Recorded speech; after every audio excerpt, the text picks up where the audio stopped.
Ya, kita sudah masuki segmen terakhir. Saya masih bersama Mas Hermawan Saputra, Dewan Pakar Ikatan Ahli Kesehatan Masyarakat Indonesia. Saya agak miris sebenarnya ngelihat pasukan kesehatan kita atau tenaga kesehatan kita yang mereka berdiri di garda terdepan, tapi sebenarnya resiko yang mereka hadapi sangat besar. Dan ketika kemarin ada yang meninggal, perawat itu seolah informasi ditutupin sampai akhirnya keluarganya sendiri yang berkata di sosial media begitu. Apa yang terjadi di sini, Mas Hermawan, kalau Anda lihat? Oke, jadi di Indonesia ini lebih dari 3.000 rumah sakit. 800 sampai 850 rumah sakit ada di Jakarta.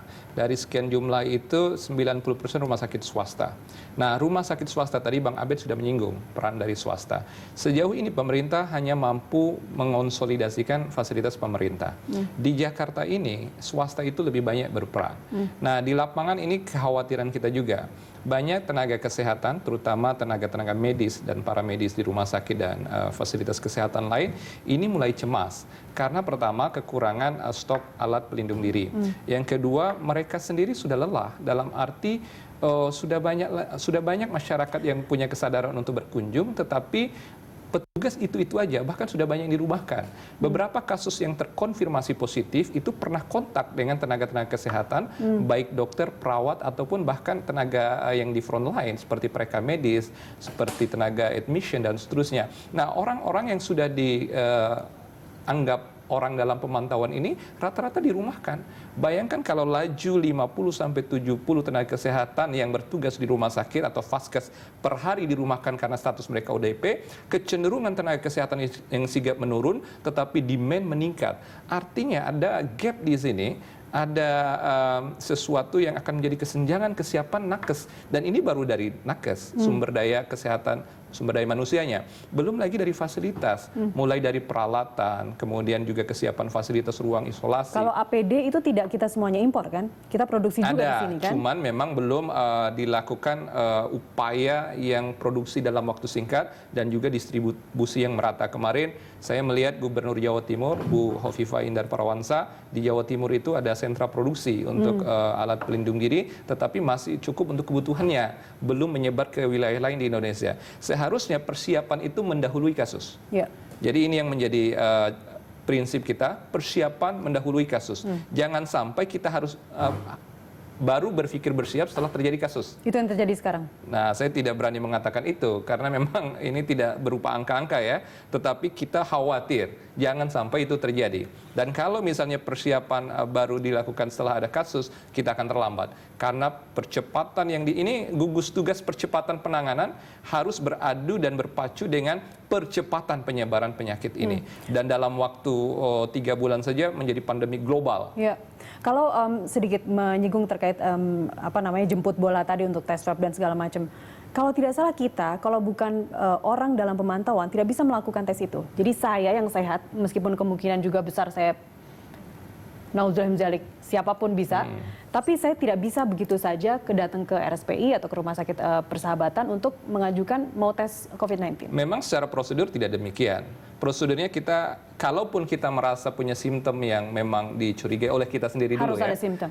Harus ada simptom atau gejala yang memang kita khawatir dengan kita. Karena memang gejala COVID-19 sangat samar sekali, mirip sekali dengan tifoid, dengan DBD, dengan penyakit-penyakit yang disebabkan oleh bakteri, kuman, dan virus, dan seterusnya.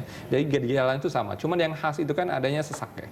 Apalagi yang sifatnya agak berat, kemudian kecenderungannya mendadak. Nah, ini kalau terjadi hal seperti ini memang kita harus segera memeriksakan diri ke fasilitas terdekat. Bisa jadi di situ ada puskesmas, ada klinik, ada praktek dokter. Dari situlah nanti tenaga kesehatan yang bisa memberikan indikasi dirujuk atau tidak. Kalau bisa dia hanya self isolatif atau self aid misalnya, mungkin itu juga bagian dari opsi tenaga kesehatan nanti. Tetapi kalau memang harus dirujuk, nah disinilah proses yang kita harus lebih siap.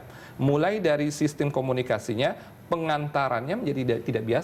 Ambulan sampai ke petugasnya juga harus menggunakan alat pelindung yang lebih baik. Nah, di sini pertanyaannya kita sudah siap atau belum? Kita sudah siap atau belum? Nah, fasilitas ini dengan kenaikan angka yang signifikan dari hari ke hari, kita khawatir ini tidak siap. Karena laju angkanya konsisten dan cukup signifikan. Ini yang terkonfirmasi positif. Belum lagi eksponensial yang terjadi pada ODP, orang dalam pemantauan. Jadi ada gradasi ketika katakanlah sekarang 200, hampir 200 orang terkonfirmasi positif. Kita untuk yang PDP kita bisa kali 5 dan itu minimal. Kita mengali 5 risikonya. Dari PDP maksudnya dengan satu PDP, satu pasien dalam pemantauan? satu pasien dalam pemantauan minimal dia sudah berurusan atau berinteraksi dengan 5 orang yang lain. Jadi kalau ada 5 yang terkonfirmasi positif, 200 bisa jadi ada 1000 PDP, dari 1000 PDP bisa jadi ada 5000 ODP. Dan ODP ini belum dirawat. ODP ini mereka masih bergerak bebas di tengah masyarakat. Orang yang kelihatan sehat aja bisa karier karena asimptomatik, apalagi orang yang memang udah dilabeli status ODP karena mereka pernah bersentuhan atau berinteraksi langsung dengan orang yang PDP atau yang terkonfirmasi positif. Nah, inilah menjadi catatan kita semua. Kenapa juga kita harus jemput bola? Karena dalam status wabah seperti yang saya sampaikan di muka tadi, cara berpikirnya adalah kita harus mencurigai semua orang itu karir, sehingga ketika ada proses mobile yang kita lakukan untuk pemeriksaan, syukur-syukur semuanya kesadaran pemeriksaan itu negatif semua. Ya. Gitu. Nah, ini mudah-mudahan pelajaran dari Korea Selatan, Tuhan itu, Allah Subhanahu wa taala itu memberikan hikmah. Kenapa Indonesia agak terlambat terkonfirmasi baru tanggal 2 Maret 2020? Mungkin untuk belajar bagaimana penanganan di Wuhan, belajar di Daegu Korea Selatan, belajar di Italia dan juga belajar dari Iran. Ada lesson learn positif, ada lesson learn negatif. Tinggal Indonesia mau milih yang mana.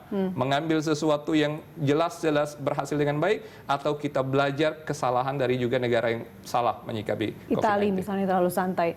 Juga kalau misalnya Iran terlalu jauh, Vietnam juga bisa ditiru. Tapi mungkin Bisa. sepertinya sekarang kita terlambat untuk meniru Vietnam. Kalau misalnya kita meniru Singapura juga sangat berbeda geografi dan topografi. Tapi Malaysia udah lockdown juga tuh. Saya kurang setuju dengan Bang Abed tadi bahwa Singapura sekarang baik-baik saja. Kemarin tuh ada panic buying karena ada pertemuan lagi 5 positif. Terjadi. Jadi bagaimanapun sesuatu yang mengganggu psikologis publik itu menyebabkan publik juga akan panik.